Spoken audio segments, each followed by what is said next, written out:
जळगाव जिल्ह्यातील देवळी अनुदानित आश्रमशाळेचा संतापजनक प्रकार। शाळेच्या पहिल्याच दिवशी शिक्षण संस्थेचा बोगस कारभार आला समोर। आदिवासी विद्यार्थ्यांच्या जीवाशी संस्था चालकांचा खेळ। गुराढोरांप्रमाणे आदिवासी विद्यार्थ्यांची मालवाहक ट्रकमधून प्रवास।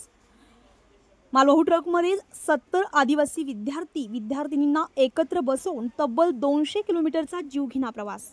विद्यार्थ्यांना बकऱ्यांसारख्या कोंबून घेऊन जाताय संस्थेचे कर्मचारी। अक्कलकुवासारख्या दुर्गम भागातील आदिवासी बालकांना जळगाव जिल्ह्यात देवळी अनुदानित आश्रमशाळेत घेऊन जातानाचा हा प्रवास।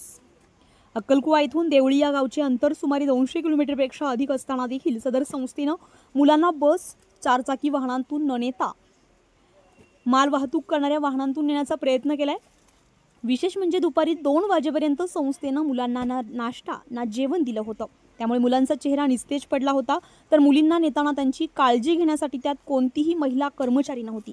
त्यामुळे शाळकरी लहान मुलींच्या सुरक्षेचा प्रश्न पुन्हा एकदा ऐरणीवर आलाय।